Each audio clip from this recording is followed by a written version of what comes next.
Bienvenidos a esta enseñanza. Usted se alegrará en los siguientes minutos porque la exposición de la palabra de Dios alumbra. La explicación de ella da entendimiento a los sencillos.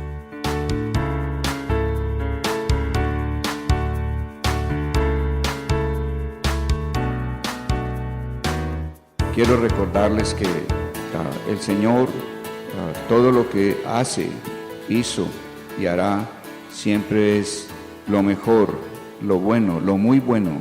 La forma en que Él procede siempre es la mejor forma y es la única forma con la cual Él logrará su propósito en todo lo que Él se ha propuesto, lo que Él ha destinado en su agenda. Y es importante pensar como Él piensa, verlo como Él es, porque así llegaremos a darle gracias a Dios en todo y por todo. Muchas veces las cosas que en un momento determinado, viviendo el momento, las sentimos negativas, las sentimos difíciles, dolorosas, contrarias. Cuando pasa el tiempo, más adelante, miramos hacia atrás y decimos, esto definitivamente sirvió. Si Dios no hubiera hecho de esa manera, yo no hubiera conocido, yo no hubiera entendido, yo no hubiera cambiado, yo no hubiera tenido tal entendimiento de tal aspecto de la vida. Y entonces podemos decir, óigame, en su tiempo me pareció muy difícil, muy duro, pero hoy en día veo que eso fue bueno para mi vida. Y eso es lo que Dios pretende que nosotros entendamos. Y como vimos en la reunión pasada, eso está en Génesis capítulo 1, en el verso 31. Génesis 1:31, el último versículo de Génesis 1. ¿Y qué dice allí la Escritura? Dice, y vio Dios todo cuanto había hecho, todo, y en mi corazón y en mi Biblia está subrayado la palabra todo. Aquí no dice, Dios vio algunas cosas que había hecho. No, Él dice, y vio Dios todo, o sea, Dios contempló el gran total. Y Él nos llama a eso, a mirar la foto completa, ¿sí? ¿Cuántos años tienes? Entonces cada uno responderá allá en su interior, tengo tantos. Bueno, pues mire la foto completa de todo lo que ha hecho Dios en todos esos años. Y el todo que ha hecho, hoy puede decir, es bueno. Requería vivir todo lo que he vivido. Y entonces podremos darle gracias a Dios y tener gratitud para con Él. Y entonces aquí en Génesis 1:31 dice, y vio Dios todo cuanto había hecho, y era bueno en gran manera. Ser bueno en gran manera significa, y era muy bueno, o sea, es un superlativo. Entonces, lo que Dios ha hecho es bueno, y eso nos da el aliento para darle gracias en todo y por todo. De modo que venimos hoy a darle gracias a Dios, todos como un hombre corporativo, a decirle gracias Señor. Entonces vamos a agradecerle por este día, por esta noche, por lo que ha hecho hasta ahora. Necesitamos su Espíritu Santo, pedirlo como siempre, para que sea Él alumbrándonos, para que sea el Espíritu Santo ayudando. La palabra solo podremos verla si el Espíritu la alumbra. Una vez cae en la soberbia inconsciente de que no, yo leo y entiendo. Eso no es cierto. El Espíritu Santo debe estar ayudándonos, alumbrando la palabra. Muchas veces con tu mente puedes entender cosas totalmente contrarias a las que Dios quiere decir. La mente carnal no puede acercarse a lo que Dios está diciendo, pensando. Es con la ayuda del Espíritu Santo. En el lugar santo está la mesa con los panes de la proposición. Allí está el alimento de Dios, los panes. Pero en ese mismo cuarto, lugar santo, está el candelabro, la luz, la tipología del Espíritu Santo. O sea que la palabra, el alimento, debe ser alumbrado por el Espíritu Santo para que realmente podamos comer de Él. Sin el Espíritu Santo no podremos, no vemos lo que está en la palabra. Por eso es que siempre que vamos a leer la palabra, oramos y decimos, Señor, dame tu Espíritu Santo. Alúmbrame, alumbra tu palabra, alumbra mis ojos. Recuerden que para uno poder ver no solo necesita ojos, necesita luz. Usted puede estar aquí hoy siendo una persona joven con visión 20/20, pero si este cuarto está totalmente oscuro, con tus ojos 20/20 no verás nada. Entonces no solo se necesita tener ojos, se necesita luz. Si voy a leer, necesito luz sobre la palabra que voy a leer. Entonces espiritualmente es idéntico, necesitamos la luz, necesitamos la presencia del Espíritu Santo. Y no nos cansaremos de decir, necesito hoy tu Espíritu Santo una vez más, Señor. Entonces vamos a orar en esa dirección y darle gracias a Dios. Padre de gloria, hoy agradecemos tu presencia, hoy agradecemos tu Espíritu en medio de nosotros, hoy agradecemos tu luz y pedimos que por misericordia alumbres tu palabra y que podamos ver las maravillas que has puesto en ella, Señor. Y si la entendemos, podremos guardarla de todo nuestro corazón. Danos ese entendimiento que trae la luz de tu Santo Espíritu. Queremos agradecer hoy por todo lo que has hecho en nuestras vidas, Señor amado. Queremos hoy declarar que todo lo que hemos vivido en conjunto, ese gran todo, ha sido bueno y bueno en gran manera, Señor. Ha sido bueno lo que has hecho en mi vida, lo que has hecho en la vida de nuestro cónyuge, lo que has hecho en la vida de cada uno de nuestros hijos, de sus cónyuges, en la vida de cada uno de nuestros nietos. Es bueno en gran manera lo que has hecho en nosotros como congregación. Es bueno, muy bueno lo que has hecho con esta ciudad, Señor, y lo que harás con la ciudad, la nación y con las naciones de la tierra, Señor. Te damos gracias. Gracias, Señor, por habernos escogido, elegido desde antes de la fundación del mundo, desde antes de que existieran tiempos. En tu corazón estuvimos, Señor, y nos llamaste, justificaste, Señor, por la fe que nos diste en la obra del Señor Jesús, nos diste vida de resurrección, nos vivificaste, Señor, y también nos levantaste juntamente con Él a los lugares celestiales. Padre de gloria, muchas gracias, muchas gracias. Hoy sabemos que hemos sido injertados en Jesucristo, en su cuerpo, y que somos pámpanos, ramas, injertados en la vid verdadera que es el Señor Jesús. Creemos en ese hecho eterno y por estar injertados en Él, declaramos que la vida de Él fluye a través de nosotros. Declaramos que el querer de Él fluye y lo percibimos. El hacer de Él fluye y lo percibimos, Señor. Gracias. Gracias, amado Dios. Nos declaramos igualmente comprados por precio, por el precio de la sangre de Jesús. Y no nos pertenecemos, no somos nuestros, Señor amado. Somos tuyos. Santo Espíritu de Dios, hoy, una vez más, declaramos el señorío total tuyo sobre nosotros, sobre los miembros de nuestro cuerpo. Y declaramos que queremos glorificarte con nuestro cuerpo, Señor amado. Obra con esa pertenencia que tienes sobre cada uno de nosotros, Señor. Nos estamos consagrando a ti cada día, Señor, para que nos hagas más conscientes de tu presencia cada vez, Señor. Queremos ser conscientes cada vez más de esa presencia tuya en nosotros. Y te damos tantas gracias en el nombre de Jesús. Bendito sea, Señor, por haber producido en cada uno el querer, el hacer, estar aquí en esta noche, por despejar nuestras agendas, por permitirnos este tiempo para atenderte a ti, Señor, atender a tus palabras, atender a tus instrucciones y podernos congregar con otras personas que igualmente creen y tienen la fe dada por ti en el Señor Jesucristo. Gracias, Padre. Gracias en el nombre de Jesús. Amén y amén, oh Dios. Gracias, Señor. Bueno, muy bien. Cuando nosotros vamos al libro de Génesis, voy a hacer acá una especie de recuento. En el libro de Génesis capítulo 1, por favor, si me acompañan, en Génesis 1:14, en medio de la creación encontramos que el Señor dice aquí en Génesis 14, haya lumbreras en el firmamento de los cielos para separar el día de la noche, que sirvan de señales para las estaciones, los días y los años, y sean por lumbreras en el firmamento celeste para alumbrar sobre la tierra. Entonces, volvemos a leer. Haya lumbreras en el firmamento de los cielos para separar el día de la noche, que sirvan de señales para las estaciones, los días y los años, y sean por lumbreras en el firmamento celeste para alumbrar sobre la tierra. Y fue así.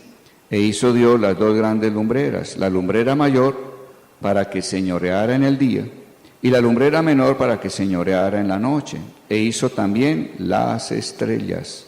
Las puso Dios en el firmamento de los cielos para alumbrar sobre la tierra, señorear en el día y en la noche, y para separar la luz de las tinieblas.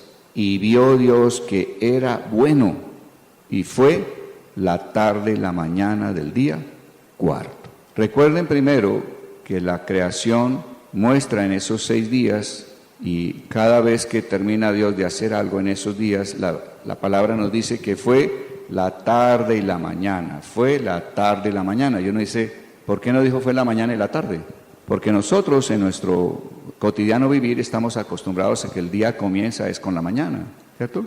Pero vemos que en la Biblia comienza es diciendo fue la tarde y la mañana. Entonces uno se pregunta, ¿por qué? Entonces debemos entender que Dios, cuando habla del día, Él habla de un día lunar, o sea, un día que comienza con la salida de la luna.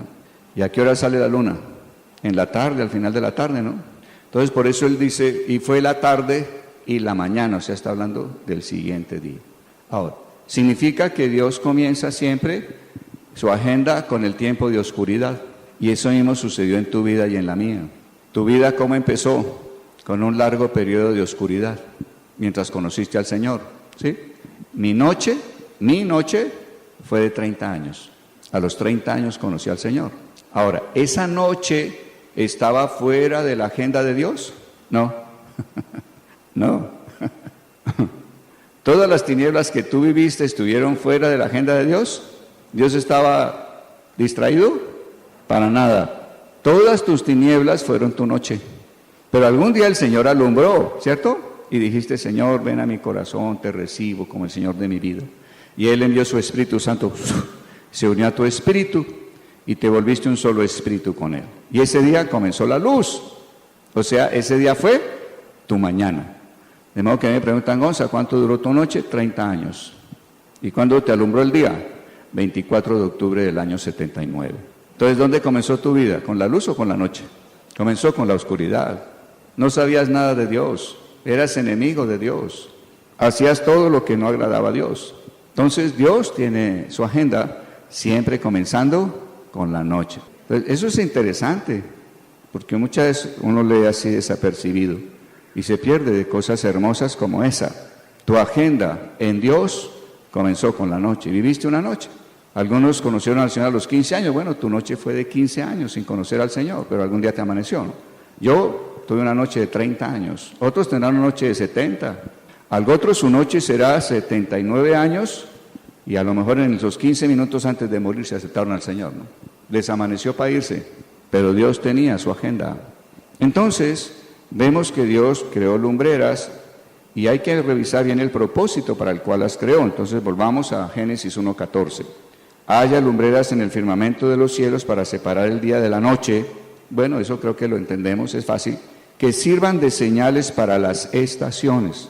Y entonces hemos estado recalcando que la palabra estaciones, tal como está aquí en Génesis 1, no hace referencia a lo que nosotros llamamos estaciones. O sea, nosotros hemos llamado estaciones a lo que es el verano, invierno, primavera, otoño.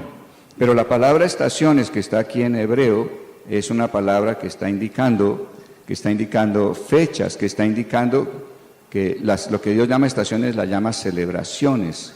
Lo que llama estaciones también se llama ensayos. Entonces, Dios no está hablando de verano, invierno, otoño. Dios está hablando de otra cosa muy diferente. Dios está diciendo entonces que las lumbreras y todas las estrellas son soles, ¿no? Ustedes saben que cada estrella es un sol, que no tienen en sí materia, son totalmente nubes de gas que están ardiendo, por lo tanto producen luz y producen calor. Entonces, toda estrella que tú ves es un sol. Y Dios creó los miles de soles que hay llenando el firmamento para que ellas señalaran las festividades, las celebraciones de Dios, los ensayos que Él quiere que hagamos. Entonces, eso empieza a tomar un interés muy especial, a darnos un interés muy especial. Porque si Dios habla de celebraciones y habla de ensayos, uno se preguntaría de qué está hablando Dios. Y entonces vamos a ver que Dios celebra y tiene sus fiestas, sus propias celebraciones. Y Dios invita al ser humano a esas celebraciones. Y entonces, para indicar cuál es el tiempo en que debe llevarse a cabo una determinada celebración, Él usa esos tiempos dados por esas lumbreras, por esos soles. Entonces, si ustedes quieren acompañarme, vamos allá en el libro de Éxodo. Y encontramos entonces que Dios, cuando dio las instrucciones en el monte Sinaí, vamos a Éxodo 20, Él, dentro de las instrucciones que da, Él instruye acerca de esas celebraciones. Ahora, recuerden que nosotros debemos mantener en nuestro corazón y en nuestra mente claro que todo el propósito de Dios a través de todo este libro, el propósito es que Él pueda tener una novia sin mancha y sin arruga con la cual pueda contraer matrimonio para reinar con ella por toda la eternidad. Ese es el gran propósito, o sea, Dios a través de esto está viendo un matrimonio. Salmo 19, entonces revisémoslo para que vayan mirando esos elementos. Entonces, Salmo 19, si quieren leer desde el verso 4, dice: por toda la tierra salió su voz y hasta el extremo del mundo sus palabras. En ellos puso tabernáculo para el sol, y éste, como esposo que sale de su alcoba, se alegra cual gigante para correr el camino. De un extremo de los cielos es su salida, y su curso hasta el término de ellos. Nada hay que se esconda de su calor. Entonces uno dice, a ver, no entiendo, ¿cómo así que Dios ve el sol como un novio que sale de su alcoba? No entiendo eso. Pues si no lo entendemos, se debe a que no hemos visto desde nuestro comienzo de vida cristiana que el propósito de Dios es realmente preparar una novia para una boda y un reino. Pero si vemos con la perspectiva adecuada, decimos, oiga, Dios ve matrimonio en todo. O sea, Dios cada día ve salir el sol y dice, estoy preparando a mi novia. Habrá boda en el tiempo que yo señalé. Entonces Dios está viendo todo desde la perspectiva de una boda. Dios luego dice, yo en Sinaí fui esposo para ellos. Y uno dice, ¿de dónde sacó Dios eso? Porque Dios habla de que Él es esposo de Israel. Dios está viendo en su corazón siempre una boda, una novia. Entonces, nosotros debemos leer las instrucciones de Dios como las instrucciones que Dios deja, o como el futuro esposo, instrucciones que deja a la futura esposa, a la novia, para que ella se vaya entrenando en la cultura que tiene el novio, para que la cultura de ella sea la misma del novio cuando ya esté como esposa. Ahora, eso no se acostumbra en medio de nosotros, ¿no es cierto? Usted no puede llegar a decirle a la novia, mis costumbres son estas, aquí te las voy a escribir, nos casamos dentro de un año y le ruego que ensaye para que el día que nos casemos usted viva como a mí me gusta que vivamos. ¿Qué dirían las novias? Este entromandando no me sirve. Si eso es de novio, ¿qué tal de marido? Grave, ¿no? Pues eso es en la carne. Pero en el espíritu, Él es el Señor. Y entonces Él dice, bueno, ustedes que han sido salvos, que han recibido todo el efecto de la obra de mi Hijo Jesús, ustedes son mi novia. Y entonces les voy a dar instrucciones acerca de cuál es mi cultura. ¿Qué significa cultura? Cultura es lo que se cultiva. La palabra cultura viene de cultivo. O sea, cuáles son las costumbres. ¿Qué es lo que se hace diariamente? Cultivar es eso, cuáles son los hábitos que hay. Entonces, Dios, al darnos sus instrucciones como novia, Él nos está indicando cuáles son sus hábitos. Y Él quiere que nos entrenemos, que ensayemos eso, porque no estamos en su cultura, que ensayemos eso para que se vuelvan hábitos en nosotros. El día que estemos casados no sea familiar la forma de vivir de Él. Entonces Él, dentro de esas instrucciones que están en los 10 mandamientos, allá en Éxodo 20 encontramos cuando el Señor comienza a hablar en el monte de Sinaí y está entregando las instrucciones a su novia, porque fíjense que uno cuando oye la palabra ley piensa que Dios está hablando de una imposición, de algo que es rígido, de algo que es coercitivo, de algo que trae un efecto feo dentro del corazón. Pero no, Dios está hablando es a una novia. Entonces, Él está dando las instrucciones a la novia de su cultura y entonces le dice en capítulo 20, verso 1 adelante, dice, habló Dios todas estas palabras. Ahí está dando instrucciones a la novia. Yo soy Jehová tu Dios que te saqué de la tierra de Egipto, de casa de servidumbre. Enseguida dice, no tendrás dioses ajenos delante de mí. Son instrucciones para una novia, de un novio que es amante, ¿no? y un gran amante, van a escucharlo ahora adelante. No te harás imagen ni ninguna semejanza de lo que esté arriba en el cielo, ni abajo en la tierra, ni en las aguas debajo de la tierra. Entonces, aquí él está diciendo, no tendrás dioses ajenos delante de mí, no te harás imagen ni ninguna semejanza de nada de lo que es criaturas, no te inclinarás a ellas ni las honrarás, porque yo soy Jehová tu Dios, fuerte, celoso. Él de entrada está diciendo, ¿estás tú siendo mi novia? ¿Quieres ser mi novia? Ok, soy un Dios fuerte y soy celoso. Y creo que eso deberíamos guardarlo en nuestro corazón. ¿Quién es el novio? Dios es celoso. No sé si las hermanas aquí tuvieron algún novio celoso. Algún día una señora me dijo, lo más harto de los hombres son sus celos. Uno aprende cuando oye a tantas personas. Un hombre celoso no quiere que esté pensando en nadie diferente de él, no hable de nadie diferente de él, ¿cierto? Esté solo enfocado en el sus que habla, ¿cierto? En ningún otro. Y vive celoso, o sea, quiero que tu dedicación sea absoluta y enteramente para mí. Y eso es lo que Dios dice, cuando Él dice, amarás al Señor tu Dios de todo tu corazón, de toda tu alma, de toda tu mente, con todas tus fuerzas. ¿Quién está hablando? ¿Quién está hablando? Un Dios celoso. Porque a veces creemos que Dios solo está para hacerme el bien y no más. No. Oye, la relación con Él es de novio a novia. Y Él entró diciendo, yo te rescaté, yo te compré. Conclusión, yo pongo aquí las condiciones, yo soy el dueño. O sea, no es que Él llegó a cautivarte, no, Él llegó fue a comprarte y puso por precio su vida. Derramó su sangre y dijo, ok, es mío, es mía. No, que yo soy el dueño, yo pongo las reglas. Y Él lo está haciendo y entonces da sus instrucciones muy claras. Fuerte, celoso, que visito la maldad de los padres sobre los hijos hasta la tercera y cuarta generación de los que me aborrecen, y hago misericordia por millares a los que me aman y guardan mis mandamientos. Recuerden que Dios aquí lo que está diciendo, este es un texto que es a veces como confuso, cuando Él dice que visito la maldad de los padres sobre los hijos hasta la tercera y cuarta generación de los que me aborrecen. La palabra que aparece aquí en nuestras Biblias en español como visito la maldad, realmente en hebreo significa tolero. Porque si Dios no tolerara, apenas usted cometa el primer pecado, cabeza abajo. No habría nadie. ¿Qué hace Dios? En su infinita misericordia y paciencia, espera. Espera.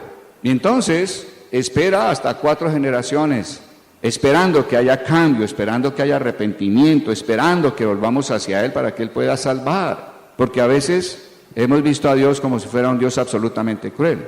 Dios no solo se presenta como un Dios de justicia, absolutamente recto, sino como un Dios que también tiene misericordia, tiene compasión por el ser humano.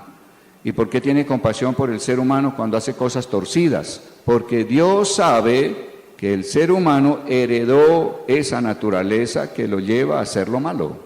Es una herencia que tenemos. No somos culpables de esa herencia. La heredaste de Adán. Y por eso Dios no te está cortando la cabeza, no le corta la cabeza a 4 generaciones. Él espera, Él da chance, Él da espacio para que haya cambio. Ahora, es cierto que la iniquidad y la maldad visita a las generaciones y que hay iniquidad que va como por una línea de familia, eso es cierto, pero no es Dios quien mandó esa maldad, no es Dios, ¿de acuerdo? Es la herencia adámica que va pasando de generación en generación, pero Dios, Él allá, como el ser que está regulando la creación entera, está dando espacio en su misericordia, porque estamos entendiendo al novio en algo. ¿Cuál es el novio que tienes? Él no es un ser duro, implacable. Él siempre da oportunidad, siempre da oportunidad. Él es bueno, es misericordioso. Amén, que Él sabe hasta dónde da oportunidad, ¿de acuerdo? Su oportunidad no es ilimitada. Él da oportunidad y pone un límite hasta dónde. Y Él dice, hasta 4 generaciones toleraré ver la maldad.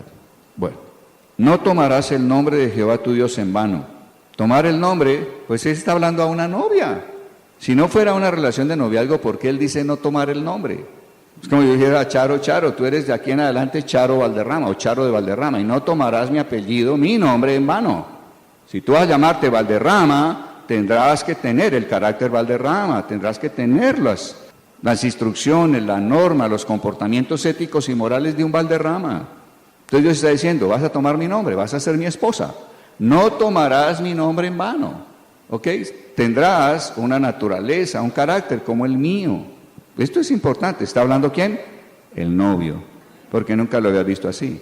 Allá un Dios que está hablando, pero no sé qué relación es la que tengo con él. Pues él es como que es muy fuerte, muy duro y está dictando leyes. Y hay del que no las hagan.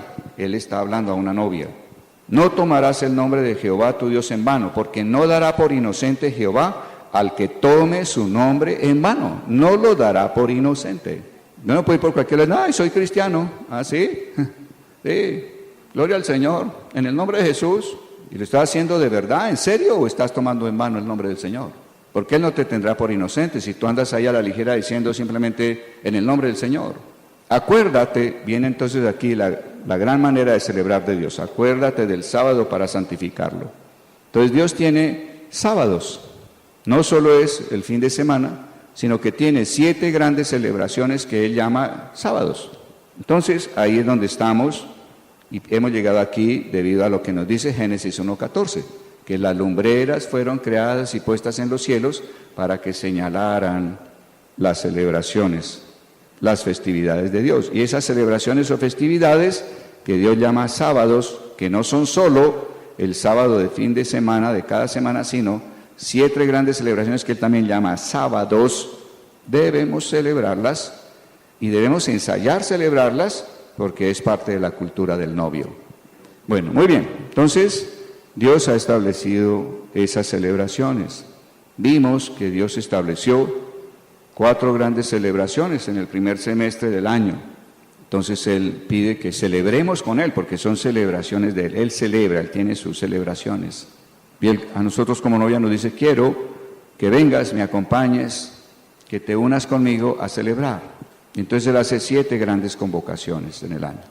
Una es que celebremos Pascua, otra que celebremos panes sin levadura, que es celebrar el quitamiento del pecado de nosotros, que celebremos como tercera gran celebración la resurrección de Él. La 4ª fiesta es que celebremos el que Él derramó su Espíritu Santo sobre la humanidad. Hasta ahí van 4 celebraciones. Esas 4 celebraciones ya sucedieron, o sea, ya no son proféticas, ya son una realidad. Pero quedan otras 3 que no han sucedido, que son proféticas y que estamos esperando que Dios las traiga a realidad. ¿Cuáles son esas? Entonces, de esas últimas 3, empezamos con lo que es la fiesta de chofares o fiesta de trompetas. Esa fiesta se celebró el viernes pasado, o sea, el 20 de septiembre. Y entonces en esa fiesta de chofares, Dios está celebrando algo específico. Entonces queremos mirar en un recuento hoy y al final orar con base a lo que vamos a revisar de qué es esa fiesta, ¿de acuerdo? Pero además de chofares, Dios pide que celebremos 10 días después de chofares lo que se llama el día de expiación, que será el próximo 29 de septiembre a partir de las 6 de la tarde. Se llama fiesta de expiación. Es la celebración más alta que Dios tiene. Se considera como el día más santo de todo el año. Y se llama ese día de expiación el día del perdón. Entonces vemos que de las últimas 3 fiestas tenemos trompetas o chofares, que ya sucedió el pasado miércoles jueves. Y viene ahora, 29-30 de septiembre, 10 días después de chofares, viene el día de expiación. Y una vez que termina el día de expiación, entraremos a lo que es fiesta de tabernáculos. Y esas serían las 7 grandes convocatorias anuales de Dios diferentes a la convocación de cada sábado, fin de semana. Cada fiesta tiene entonces algo que Dios está celebrando y Dios abre puertas en los cielos para que haya una unción, un derramamiento muy especial del Espíritu Santo sobre aquello que Él está celebrando. Entonces, como novia, nosotros ensayamos esas celebraciones porque Él seguirá celebrándolas aún después de que Él venga, porque son su cultura, son las costumbres que Él tiene. Entonces, esa primera fiesta de trompetas es una fiesta que ante todo es un preaviso. O sea, Dios nos está anunciando realmente, o quiere que celebremos con Él el hecho de que viene el día de expiación. Y Él dice, yo quiero que nos reunamos hoy, toquemos chofar, porque quiero que celebremos que yo vengo a traer perdón a los que se han arrepentido. Dios dice, yo quiero que hoy toquemos el shofar. ¿Qué es el shofar? Es un cuerno de carnero. Y el cuerno de carnero nos hace traer a memoria al Señor Jesucristo como aquel cordero que Dios le proveyó a Abraham cuando Abraham fue a sacrificar a Isaac. Recuerden que Abraham, Dios lo hace inmensamente rico. Abraham ya es un viejo, no tiene herederos, y entonces Abraham le dice a Dios, ¿y quién me va a heredar? ¿Me va a heredar el hombre que ha sido siempre mi siervo, o quién me va a heredar? No tengo hijos. Y entonces Dios lo visita y le promete, ¿cierto?, cuando él tiene 90 años, que le va a dar un hijo. Ahora, pues eso para la gente era una locura, porque Abraham ya era un anciano y Sara era una mujer que ya había salido de ser fecunda, era una mujer que estaba menopáusica, era una anciana. Y cuando Sara oye esa promesa de Dios, se ríe. Yo creo que Chara diría, tremendo chiste.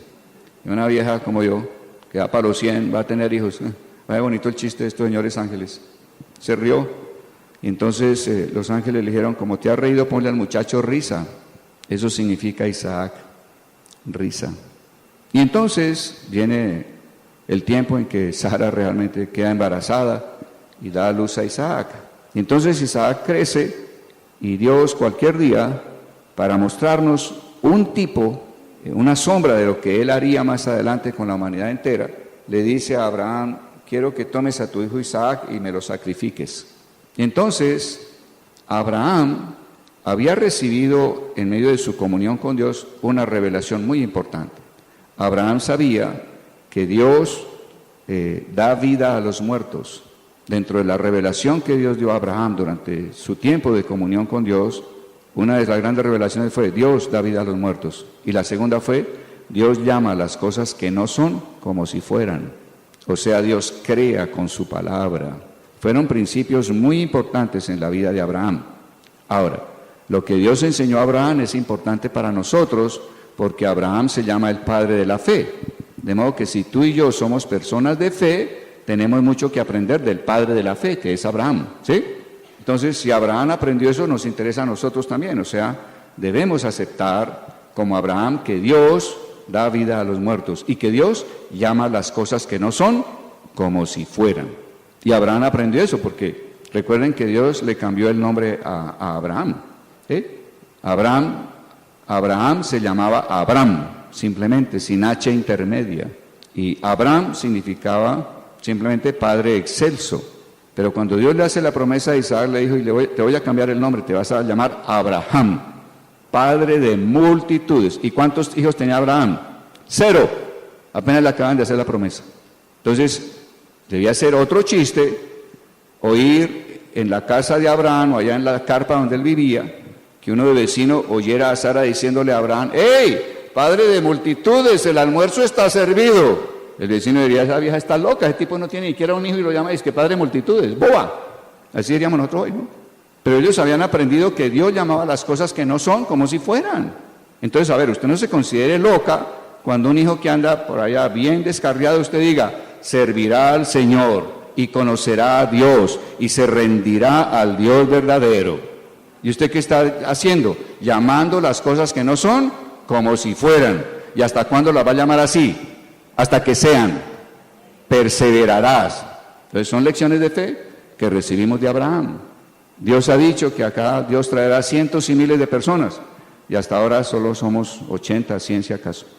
Y entonces decimos en la oración, Señor, gracias, tú traerás cientos y miles. ¿Qué estamos haciendo? Llamando las cosas que no son como si fueran. Las llamaremos hasta que sean. Eso se llama fe. Bueno, entonces Abraham tiene a Isaac, Dios le pide, sacrifíqueme a Isaac. Ahora, Abraham no protesta. Abraham no está diciendo, no, pero ¿cómo así? Si usted me dio solo un hijo para que herede toda esta riqueza que tú me has dado y ahora que me lo das me pides que te lo entregue, a ver, no entiendo, pues, y no.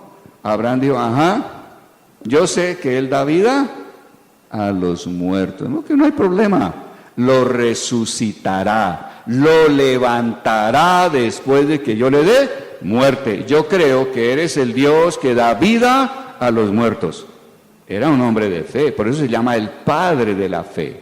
El hombre toma al hijo, toma su buen atado de leña, ¿cierto? Un burro para que lleve la leña y el muchacho, y el hombre se despide de los criados que lo acompañan hasta cierto punto, ve allá el monte Moria, donde va a sacrificar a Isaac, y le dice a todos los sirvientes que lo acompañan: quédense ustedes aquí, y yo y el muchacho iremos y adoraremos, y volveremos. Pues este tipo va a matar al hijo, ¿cómo dice que volveremos? Él debería haber dicho: quédense aquí, yo y el muchacho iremos, adoraremos, y yo volveré. Pero él no dijo: y yo volveré, sino volveremos. ¿Por qué? Porque él creía que Dios da vida a los muertos. Es el padre de la fe. Y el hombre fue, adoró, y cuando tenía en su corazón toda la certeza de que iba a darle muerte y la convicción de hacerlo, el Señor le dice: detente, no lo hagas, ya conozco tu corazón, ya sé que crees que yo doy vida a los muertos, definitivamente crees, me has dado una evidencia absoluta, crees. Y le dijo: a cambio del muchacho, aquí está este cordero, sacrifique el cordero. Ahora, eso que hizo Abraham era una imagen, una sombra de lo que haría más adelante, miles de años, el Padre. El Padre entregaría a su Hijo Jesucristo, pero el Padre lo levantaría entre los muertos. Es una figura de lo que sucedería muchos años después. Entonces, el cuerno del carnero nos trae a memoria el cordero que Dios dio como sustituto de Isaac. Es una sombra del cordero que iba a ser el Señor Jesucristo. El cuerno es un símbolo de poder. Entonces hago una pregunta: ¿Jesús como Cordero de Dios tendrá poder? Absolutamente. Entonces, en la fiesta de trompetas se toca el chofar, se toca un cuerno. ¿Con qué ánimo? El ánimo de tocar ese cuerno es que ese sonido despierte. Si hemos estado allá en nuestro interior como dormidos para con Dios, Dios busca que ese sonido del chofar, acompañado por el poder del Espíritu Santo, obre algo en nosotros, un despertar, que haya un hambre, un deseo de Dios, que haya una actitud de obedecerle a Él, una actitud de manifestar nuestra fe, que no nos quedemos allá como en hibernación, ¿no? Que decimos ser, pero nada hacemos. Estamos allá como un oso dormido por meses, como que esa hibernación se acabe si hemos estado allá totalmente pasivos y quietos. Sí, yo creo en el Señor, Dios es bueno, Dios es real, Él ha hecho cosas en mi vida, pero yo estoy aquí hibernando. O sea, espérenme, llegará el día en que lo voy a hacer. Bueno, pues Dios quiere tocar el chofar para que nos despertemos aquí en nuestro interior y nos pongamos realmente como vivos delante de Dios con respecto a Él y a su palabra. Entonces el chofar tiene esa intención en la fiesta de trompetas. ¿Y por qué quiere Dios que nos despertemos? Dios quiere que nos despertemos para que estemos pidiendo arrepentimiento. Ese es el gran propósito. O sea, entre esa fiesta de trompetas que se celebró el jueves pasado y la que se celebra el 29, 6 de la tarde y día 30, Dios lo que pretende es que estemos delante de Él clamando, orando, pidiendo arrepentimiento en esos 10 días. ¿Y por qué Él quiere despertarnos y quiere que pidamos arrepentimiento? Porque viene el día de expiación, que es la siguiente fiesta. Y ese día de expiación es la que le da sentido a que seamos despertados y pidamos arrepentimiento. ¿Por qué razón? Porque el día de expiación, que se celebrará 10 días después de la fiesta de trompetas, es un día en el cual la palabra nos dice que el Señor vendrá con trompeta de Dios. O sea que está hablando primeramente de la segunda venida del Señor Jesucristo. Eso es muy importante, o sea, que ese día de expiación es un día que sencillamente habla de que en Él vendrá por segunda vez el Señor Jesucristo. Ahora, es cierto que el Señor en Mateo y en los Evangelios dijo a las gentes que ni el día ni la hora se conocía, pero quiero leerles en Primera de Tesalonicenses, si me acompañan, por favor. Y vamos a Primera de Tesalonicenses 4, del verso 13 en adelante. Primera de Tesalonicenses 4, 13 en adelante. Dice allí: tampoco queremos, hermanos, que ignoréis acerca de los que duermen, o sea, los que ya murieron, para que no os entristezcáis como los otros que no tienen esperanza. Si creemos que Jesús murió y resucitó, así también traerá Dios con Jesús a los que durmieron en Él. Aquí está diciendo el apóstol Pablo que en ese día en que el Señor venga con trompeta de Dios, con chofar de Dios, habrá la resurrección de muertos. ¿Cuáles muertos? No todos los que han muerto, los que murieron en la fe en Jesús. Esos que murieron creyendo en el Señor Jesús, caminando de acuerdo a lo que entendieron de la palabra, ellos son los que serán resucitados en la segunda venida del Señor. Segunda venida que sucederá en un día de expiación, en una celebración de expiación. ¿Podría ser el próximo 19, viernes? Puede ser. Y si no vino en este, entonces puede que venga dentro de un año. Y si no vino en el 18, puede que venga en el 19. ¿Cuándo? El día sí lo sabemos. ¿Cuándo? El día que se celebra expiación. Entonces, vamos a ver aquí adelante que el mismo apóstol Pablo nos dice que nosotros sí sabemos ese día, el día de expiación. Lo que no sabemos es de esas 24 horas en qué hora viene, pero sabemos que viene un día de expiación. Entonces, seguimos leyendo acá. Tampoco queremos, hermanos, que ignoréis acerca de los que duermen, para que no os entristezcáis como los otros que no tienen esperanza. Si creemos que Jesús murió y resucitó, así también traerá Dios con Jesús a los que durmieron en Él, o sea, en unión con Él.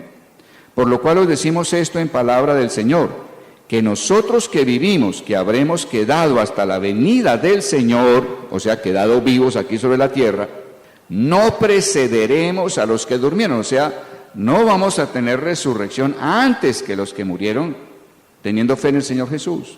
El Señor mismo, con voz de mando, con voz de arcángel y con trompeta de Dios, descenderá del cielo. ¿Está claro, cierto? No necesita explicación. Entonces, los muertos en Cristo resucitarán primero. Entonces allá, si el Señor Adán creyó, Adán resucitará. ¿Sabes eso, no? Abraham resucitará, Abel resucitará, todos los que murieron en la fe en el Señor resucitarán. ¿No vienes ahí? Si tus familiares creyeron en el Señor, resucitarán. Aquí el médico Unzueta, que nos ayuda en la alabanza, hoy no vino. Cuando hablamos de eso hace unos meses atrás, él tuvo un sueño, ¿no? En el cual iba por la calle Quinta conduciendo su carro con uno de sus hijos que ya son muchachos de 20 y pico, que ya terminaron la universidad, y uno de los hijos le dice: papá, mira a mi abuelo, el abuelo había muerto hacía 2 años. ¿Cómo así que tu abuelo está muerto? Míralo, papá, pará, mira, ahí va mi abuelo. Y Ramón se baja, saluda al papá, lo abraza y dice, nos decía acá, nos contaba hasta el olor, el humor, es el humor que yo conocí que tenía mi papá. Y entonces el papá le dijo: he resucitado y he venido enviado por el Señor a hablar a mi casa.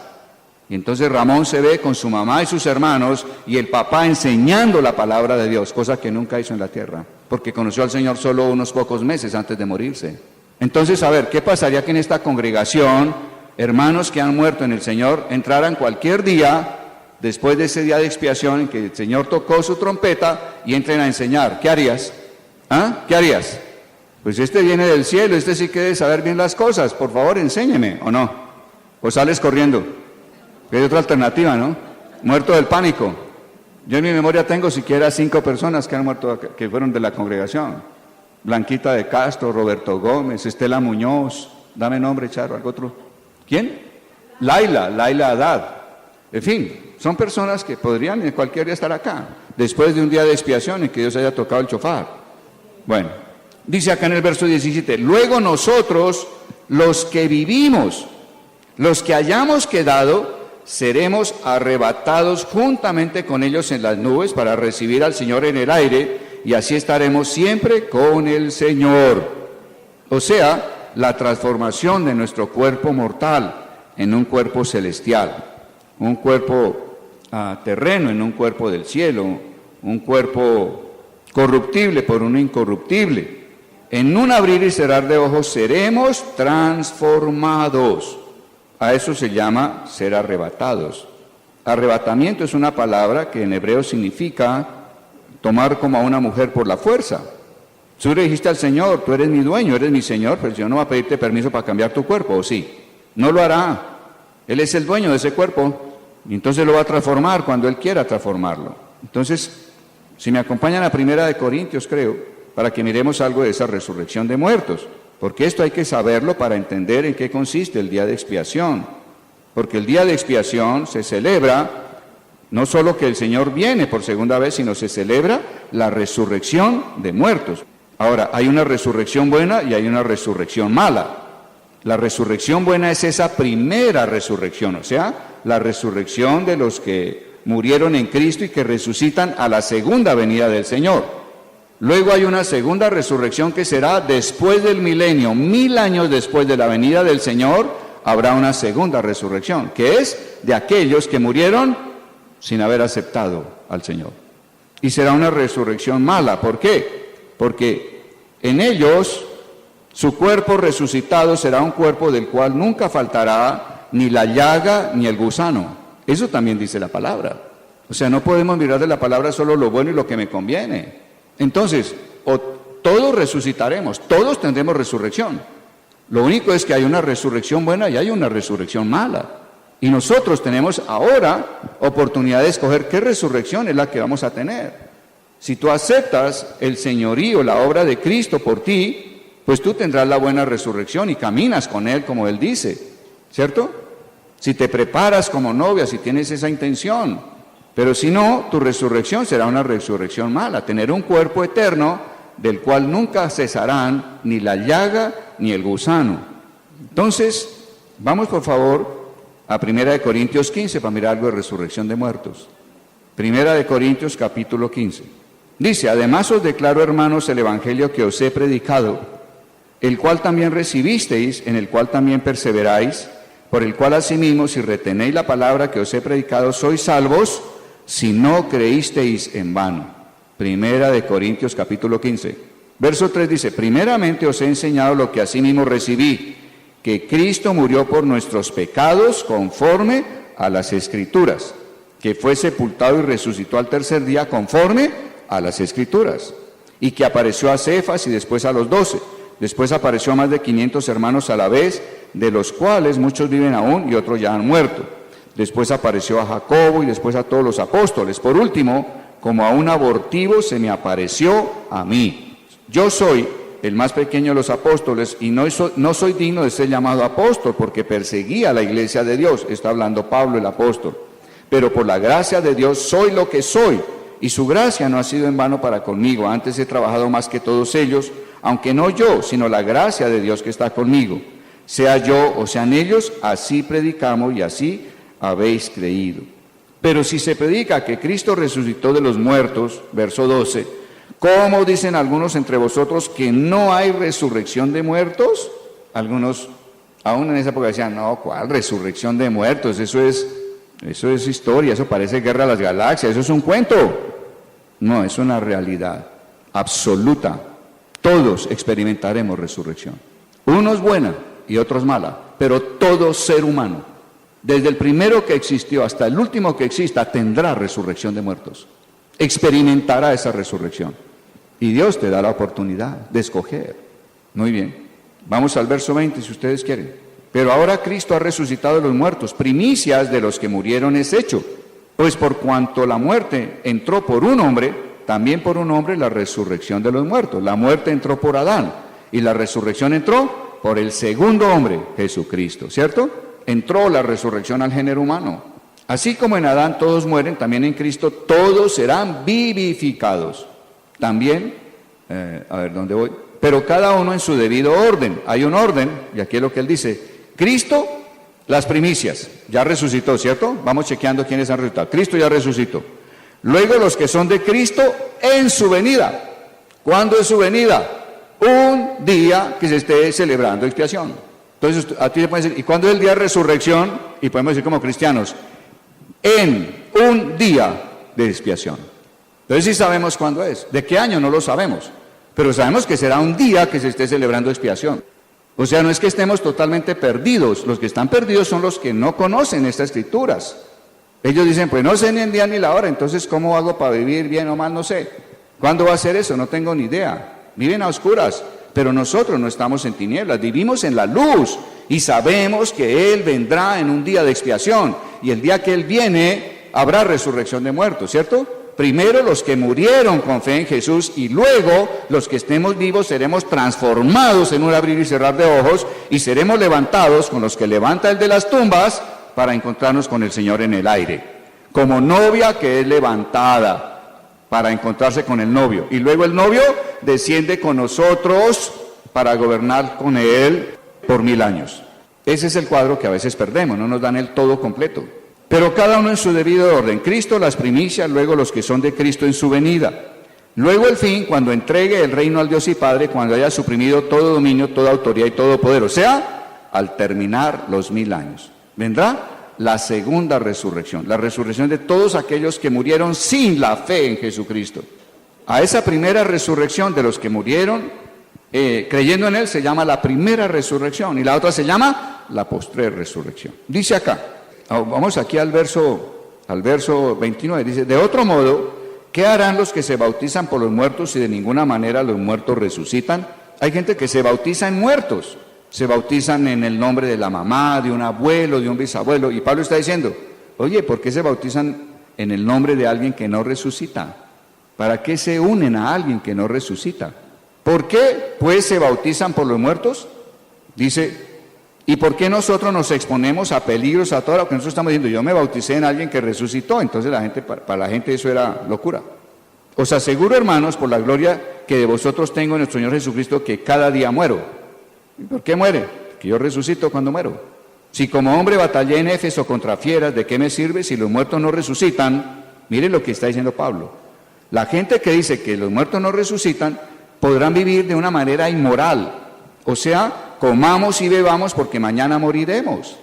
La gente que no cree en resurrección no se santifica, viven en un libertinaje moral completo. ¿De dónde viene este dicho? En las épocas antiguas, cuando la medicina no había avanzado y venía una peste sobre un pueblo entero, que sabían que todos morirían de la peste, ¿qué hacía la gente impía en ese entonces? Pues si vamos a morir, vamos a hacer carnaval mientras llega el día de la muerte. Y entonces hacían la francachela, comilona y orgías más impresionantes. ¿Y cuál era el decir de ellos? Comamos y bebamos y hagamos todo lo que haya que hacer, porque mañana moriremos. Esto se acabó. Pablo está diciendo, pero hay resurrección, no puedes vivir de esa manera. Es el llamado, no puedes vivir de cualquier manera, solo de rumba y dándole placer a todo lo que es carnal. No puedes vivir así porque hay resurrección. Esto es importante. Quien no cree en la resurrección no cree en la santificación. Y muchas veces, a lo mejor a nivel de iglesia, para que no quede tan poca gente, no hablemos de esos temas que son tan difíciles. Hablemos solo de fe, hablemos de prosperidad, hablemos de solo bendiciones, hablemos de solo bienestar, hablemos de que todo va bien. Creo que eso no es justo. Debe darse todo el consejo de Dios. Todo. No solo lo que nos parece beneficioso a nuestro egoísmo. Bueno, no os engañéis, verso 31, las malas conversaciones corrompen las buenas costumbres. Cuando uno anda con gente que dice, ¿cuál resurrección? ¿Cuál Cristo? ¿Cuál Dios? No, hermano, no se deje lavar la cabeza. Óigame, las conversaciones tienen tal poder que dañan el buen carácter. Usted puede haber formado un hijo, una hija, aparentemente bien formada en casa, pero si ese hombre, esa niña, tienen amigos que les están hablando cosas equivocadas, podrán dañar el buen carácter de esa persona. Yo puedo tener buen carácter, pero los amigos que tengo en la empresa, afuera, en fin, son que me están diciendo, Gonzalo, usted es un bobo. Oiga, hermano, aproveche el cuarto de hora. Gonzalo, mire, esa señora te está tirando los perros, usted es bobo. Y si está ahí, boom, boom, boom, llega el día en que corrompe mi carácter. Por eso la palabra dice, el hombre se conoce por los amigos que escoge. Si yo quiero conocer de alguien, ¿qué hago? Miro quiénes son sus amigos. Y eso me dice mucho de la persona. Si sus amigos son rumba, son alcohol, son infidelidad, son adulterio, son pornografía, yo ya sé quién va a ser ese hombre. Me queda fácil. Velad debidamente y no pequéis. Todo esto está en el contexto de la resurrección, ¿sí se dan cuenta? Vigilen, estén atentos y no pequen, porque algunos no conocen a Dios, para vergüenza vuestra lo digo. Pero preguntará alguno, ¿cómo resucitarán los muertos? Esta es la pregunta clave, ¿cómo resucitarán? Porque diremos, pues yo no sé nada de resurrección, ¿cómo resucitan los muertos? Y Pablo está dando respuesta a esas preguntas, que puede ser a lo mejor una pregunta que tú tienes, o que te la van a hacer otras personas cuando tú les hables de que hay resurrección de muertos. De pronto te dicen los hijos o algún familiar, ¿cómo es que usted está celebrando Día de Expiación? No entiendo, ¿qué es ese cuento? Y te puede decir, pues el Día de Expiación es una de las celebraciones que Dios tiene. Se llama el Día del Perdón. Dios vendrá y perdonará a todo aquel que se ha arrepentido, pero también comenzará el juicio. Y también vendrá la resurrección de muertos, ¿sí? Y la resurrección de muertos es para todo ser humano. Y hay una resurrección buena y hay una resurrección mala. Depende de cómo has vivido. Yo he elegido, he decidido por la buena resurrección. ¿Te interesa saber más? Yo con gusto te puedo compartir. ¿Con qué cuerpo vendrán? Necio. Lo que tú siembras no vuelve a la vida si no muere antes. Y lo que siembras no es el cuerpo que ha de salir, sino el grano desnudo, sea de trigo o de otro grano. Y Dios le da el cuerpo que Él quiere, y a cada semilla su propio cuerpo. No toda carne es la misma carne, sino que una carne es la de hombres, otra la de las bestias, otra de los peces y otra la de las aves. Hay cuerpos celestiales y cuerpos terrenales, y otra la de los terrenales. Uno es el resplandor del sol, otro el de la luna y otro el de las estrellas, pues una estrella es diferente a otra en resplandor. Así también sucede con la resurrección de los muertos. Se siembra en corrupción, resucitará en incorrupción. Será un cuerpo no corruptible, vamos a decirlo de esta manera, inmortal. Lo llevarás por el resto de la eternidad a ese cuerpo. Efecto de la resurrección. Se siembra en deshonra, resucitará en gloria. Se siembra en debilidad, resucitará en poder. Se siembra cuerpo animal, resucitará cuerpo espiritual. Hay cuerpo animal y hay cuerpo espiritual.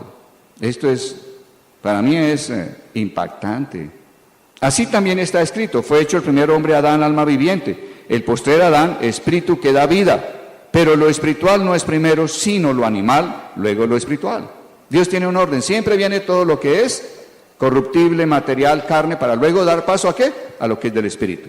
El primer hombre es de la tierra, terrenal, el segundo hombre, que es el Señor, es del cielo. Conforme al terrenal, así serán los terrenales, y conforme al celestial, así serán los celestiales. Y así como hemos traído la imagen del terrenal, traeremos también la imagen del celestial.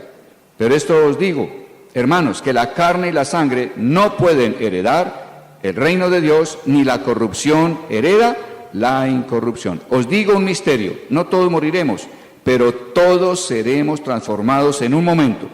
En un abrir y cerrar de ojos, a la final trompeta. ¿Cuál es la final trompeta? Día de expiación. A la final trompeta, porque se tocará la trompeta, y los muertos serán resucitados incorruptibles, y nosotros seremos transformados. Pues es necesario que esto corruptible se vista de incorrupción, y que esto mortal se vista de inmortalidad. Poderoso la resurrección de muertos, ¿no? Pero no es algo que de pronto tenga un lugar, yo diría, especial y una cierta área importante en nuestra mente, en nuestra forma de pensamiento. Cuando esto corruptible se haya vestido de incorrupción y esto mortal se haya vestido de inmortalidad, entonces se cumplirá la palabra que está escrita: sorbida es la muerte en victoria. El último enemigo que el Señor Jesús vencerá sobre nosotros, enemigo que ha estado sobre nosotros, ¿es cuál? La muerte. ¿Cómo la vence? Con la resurrección. ¿Estamos aprendiendo o viendo algo más de resurrección de muertos que quizá no tenías claro? Bueno, porque esto nos ayuda a entender de qué trata día de expiación. Resurrección de muertos, tiene que ver con ese día. Dice acá, así que hermanos míos amados, estad firmes y constantes, creciendo en la obra del Señor siempre, sabiendo que vuestro trabajo en el Señor no es en vano. Muy bien, Primera de Tesalonicenses 4. Para llevarnos a menos este tema de resurrección un poco más abierto. Entonces leímos hace unos minutos, Primera de Tesalonicenses capítulo 4, versos 13, ¿cierto? Y leímos 13, 14 y 15, ¿cierto? Verso 16 dice, el Señor mismo con voz de mando, con voz de arcángel y con trompeta de Dios, descenderá del cielo. Entonces los muertos en Cristo resucitarán primero. Luego nosotros los que vivimos, los que hayamos quedado, seremos arrebatados juntamente con ellos en las nubes para recibir al Señor en el aire, y así estaremos siempre con el Señor. Por tanto, alentaos los unos a los otros con estas palabras. Capítulo 5, verso 1, sigue diciendo, acerca de los tiempos y de las ocasiones, no tenéis necesidad, hermanos, de que yo os escriba. La pregunta que le hicieron a Pablo después de todo esto fue, ¿y todo eso que ya lo entendemos, cuándo va a suceder? Es una pregunta lógica, ¿cierto? Ya nos explicó cómo es la cuestión de la resurrección, en qué orden es la resurrección, cómo es el cuerpo que es resucitado, ¿cierto? Ya nos habló de una primera resurrección y de una segunda resurrección. Ok, listo, ahora le decimos, bueno, Pablo, ¿y eso cuándo es? Y él entonces responde, acerca de los tiempos y de las ocasiones, no tenéis necesidad de que yo os escriba. Y uno diría, ¿y por qué? Y dice él, porque vosotros sabéis perfectamente que el día del Señor vendrá así como ladrón en la noche.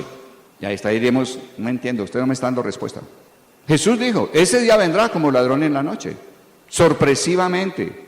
Pero él sigue diciendo acá, cuando digan paz y seguridad, entonces vendrá sobre ellos destrucción repentina, como los dolores a la mujer encinta, y no escaparán. ¿Cómo vienen los dolores de parto a una mujer? Pregunto a ustedes, amadas hermanas. Le llega una carta del médico que dice, le quiero decir, señora de Rodríguez, que de hoy en 8 días, 9 de la mañana, usted va a comenzar a tener contracciones. ¿Sí? ¿Esa carta la han recibido? No, ¿no es cierto? ¿Cómo llegan? Bueno, al menos hay una pregunta que le van a hacer los esposos esta noche si no han hecho esa pregunta. Entonces, dice acá, cuando digan paz y seguridad, entonces vendrá sobre ellos destrucción repentina, como los dolores a la mujer encinta, y no escaparán. Pero vosotros, hermanos, no estáis en tinieblas para que aquel día os sorprenda como ladrón. Oye, Pablo está hablando a la gente que conoce del Señor, que camina de acuerdo con el Señor y que conoce qué sucede el día de expiación, qué va a suceder el día de expiación. Él está diciendo, ustedes no están en tinieblas, ustedes ese día no los va a sorprender. Ustedes saben que el Señor vendrá un día de expiación, no los va a sorprender. Ahora, ustedes no saben en esas 24 horas a qué hora, si en la mañana, madrugada, medianoche, eso no lo saben, tendrán que estar expectantes 24 horas. Ahora, una novia que ha anhelado casarse, que está esperando al novio para celebrar las bodas, haga una pregunta.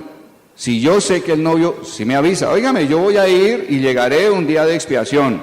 Eso sí lo avisó él, entonces ya como novia sé cuál es el día, ¿cierto? Y si llega ese día yo digo, voy a acostarme a dormir. Mami, ¿me despiertas cuando llegue él, por favor?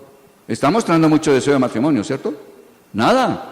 Una mujer que esté realmente anhelando al novio, que dirá, si llega ese día pasaré en vela las 24 horas para que me encuentre despierta, esperándolo, porque he anhelado este día. ¿O no? Bueno, pues ese es un ensayo espectacular. Que usted se proponga un día, 24 horas, pasar en vela, diciendo, Señor, tú podrías llegar a cualquier hora, yo estoy esperándote. Yo he vivido para esto, he trabajado para esto. Me he buscado santificar, me he guardado, me he cuidado para este día, Señor. Creo que eso es un buen ensayo, ¿o no? Oye, interesante.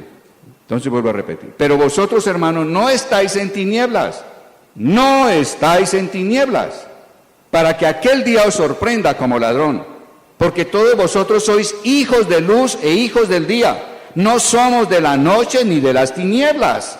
Y sigue diciendo, por tanto, no durmamos como los demás, sino vigilemos y seamos sobrios.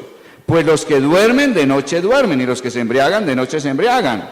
Pero nosotros que somos del día, seamos sobrios, habiéndonos vestidos con la coraza de fe y amor, y con la esperanza de salvación como yelmo, como casco. Entonces, es importante saber estas cosas para que valoremos la celebración del día de expiación. Si no sabemos esto, pues día de expiación nos suena algo absolutamente extraño, que no tiene sentido. Entonces, ese día de expiación será el próximo 29, 6 de la tarde, y termina 30, 6 de la tarde. Ahora, de aquí a allá, ¿qué nos pide Dios en la fiesta de Chofares? Que es el preaviso. Si recuerdan, Chofares es, arrepiéntanse, viene el día de expiación. Entonces, ¿qué es lo que Dios pide? Durante estos días, pidan arrepentimiento. Pídanle a Dios que te muestre en qué cosas no estás caminando con Él. Arrepentimiento, ¿qué significa? Entonces, allá lo tienen en su hoja, quienes la recibieron, y allá en la primera página al final hay un título que dice, ¿qué significa arrepentirse? Leemos eso y terminamos. La palabra arrepentimiento en hebreo es teshuvah, que literalmente significa regresar o volverse. Arrepentirse no es sentir remordimiento. Dijimos que el remordimiento es una tristeza puramente humana, que produce muerte, no produce vida. Los que quieran leer un poquito más sobre arrepentimiento, les recomiendo, léanse 2 Corintios 7 esta noche antes de acostarse. 2 Corintios 7. Y allá el Espíritu explica que el remordimiento es una tristeza que es para muerte. El remordimiento es la tusa que le daba a usted cada vez que se emborrachaba, por ejemplo. Al otro día en ese guayabo terrible que estaba intoxicado su cuerpo, usted decía, uy, qué bárbaro, oiga, ¿cómo fui a hacer esto? Uy, ¿qué haría mal? Oiga, no atropellaría a alguien mientras venía en el carro, ni me acuerdo por qué ruta tomé. Le estoy hablando no de usted, le estoy hablando de mí en mi época. Hubo días en que me levantaba en esos guayabos tan terribles a mirar el carro a ver si no tenía sangre, créanme, porque no me acordaba qué ruta había tomado. No sabía si había arrollado a alguien. Le preguntaba a Charo, ¿quién metió el carro al garaje? ¿Tú? ¿Yo? No me acuerdo. Y entonces, ¿qué venía? Un remordimiento, una tristeza, wow, Dios mío, no, esto está mal, no. Oh, yo tengo que cambiar. Uy, qué horror, oiga, si en esta salí, quién sabe si en la próxima salga, era una locura. Pero esa tristeza que era según el hombre, ¿cuánto me duraba? 2 días y otra vez a lo mismo. Entonces a eso se llama remordimiento, es una tristeza, solo sentimiento que nace de la carne del hombre, de su egoísmo. Pero el arrepentimiento que es según Dios es para vida. Entonces el arrepentirse es volverse a Dios, es decirle a Dios, Dios, estoy emproblemado. No puedo salir del alcohol, no puedo salir del adulterio, no puedo salir de la pornografía, no puedo salir de la fornicación en que vivo, Señor. Ayúdame. Jesús, necesito tu ayuda. El pecado en mí es más poderoso que mi propia conciencia, es más poderoso que mi voluntad. Necesito ayuda. Y el Señor va a venir a ayudarte. Eso es arrepentirse. O sea, arrepentirme no es sentir tristeza por lo malo que hice o pude haber hecho. Arrepentirse es volverse hacia Dios y buscar ayuda de Dios. ¿Eso es diferente o no? Entonces necesitamos eso, y es lo que está pidiendo. Pidan arrepentimiento durante estos días. Entonces, arrepentirse no es sentir remordimiento, más bien es reconocer en dónde uno se ha desviado del buen camino y retornar a Dios, y retornar a Dios, y retornar a Dios. ¿Por qué? Porque el día de expiación Dios vendrá y aquellos que se han arrepentido reciben el perdón de Dios. Y entonces experimentarán la primera resurrección y entonces serán parte de la novia, etc. De lo contrario, vendrá resurrección dentro de 1000 años. ¿Para qué? Para una mala resurrección. Entonces, Dios pide que oremos de una manera muy especial por arrepentimiento durante estos días, de aquí al día de expiación. Amén, que hay que orar por arrepentimiento todos los días. Pero hay una provisión, diría yo, tan especial de Dios en estos días. Y creo que necesitamos nosotros también. En algunas cosas nos hemos vuelto a Dios, pero en otras quizá no nos hemos vuelto a Dios. ¿Será que nuestros hijos necesitan arrepentimiento? Pues es el tiempo. ¿Será que hay familia extendida, primos, tíos, abuelos que no han buscado al Señor? ¿Necesitan arrepentimiento o no? ¿Será que en esta ciudad de Cali de 4 millones, 4,5 hay gente que necesita arrepentirse? Creemos que sí. Entonces es el tiempo de estar delante de Dios orando por arrepentimiento. Dios es quien obra ese arrepentimiento. Entonces es volverme hacia Dios para buscar una transformación. Entonces vamos a ponernos de pie, vamos a orar por arrepentimiento. Padre de gloria, queremos darte gracias esta noche. Te bendecimos porque tú siempre avisas previamente, Señor. Y sabemos que esta fiesta de trompetas es un aviso, Señor amado. Es un aviso. Antes de que llegue un día en el que será ciertamente ya no un ensayo, sino la realidad de tu venida, Señor. Padre de gloria, gracias porque estamos en la luz y sabemos el día, aunque no sabemos de qué año, ni a qué hora de ese día, pero sabemos el día, será un día de expiación en que tú regresas a la tierra, Señor. Y habrá resurrección de muertos. Padre de gloria, en este día queremos pedirte que por misericordia nos alumbres, nos examines y nos muestres por revelación de tu Espíritu, ya sea en sueños, en visiones. Déjanos vernos como tú nos ves, amado Dios. Déjanos vernos con tus ojos, ya no más mirarnos con los nuestros o examinarnos con los nuestros.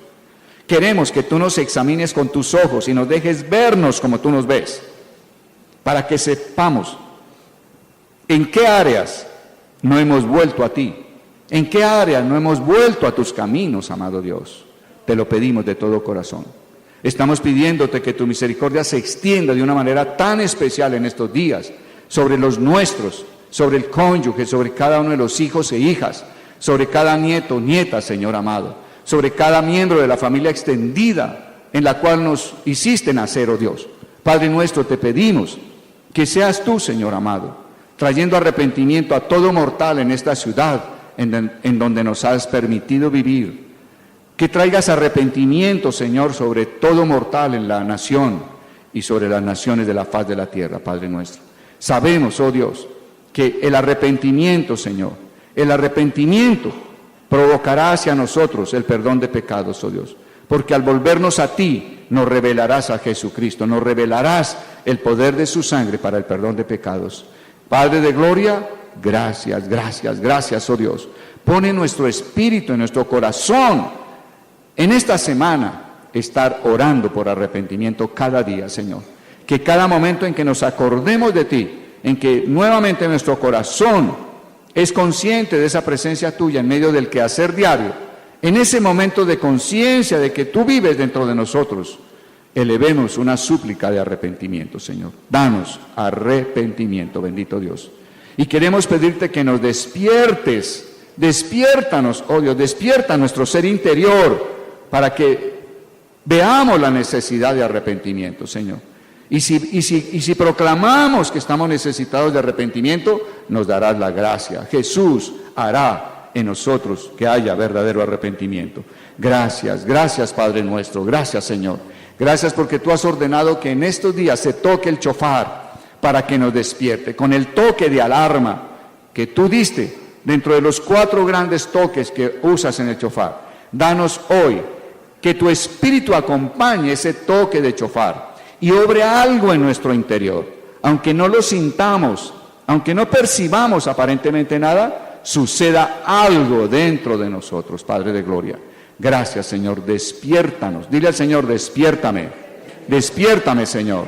Despiértame. Y despierta tu palabra en mí. Despierta tu palabra en mí, Señor. Despierta en mí. Despierta en mí, Señor, el deseo profundo de arrepentimiento. Y yo te doy gracias en el nombre de Jesús. Solo tú puedes producirlo en mí. Yo solo produzco remordimiento, pero tú produces en mí arrepentimiento. Gracias, gracias, Señor de gloria. En el nombre de Jesús, amén y amén. Ahora, sigue ahí con tus ojos cerrados en una actitud de adoración. Vamos a oír el toque de chofar.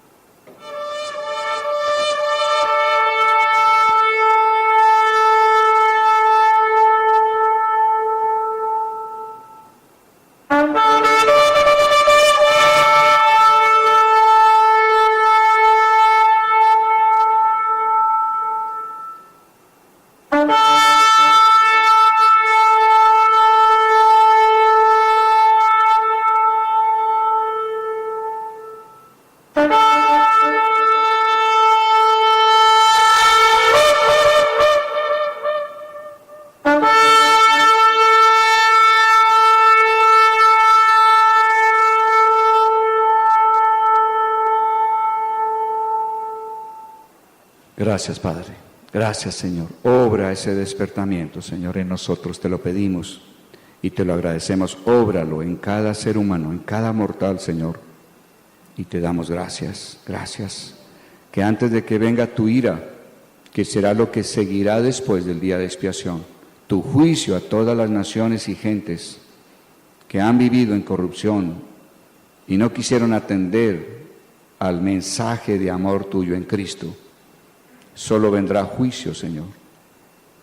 Que antes de ese día seamos despertados enteramente, Señor. Te lo pedimos. Despierta a todo mortal en esta ciudad y en esta nación. Gracias, Señor. Gracias, gracias.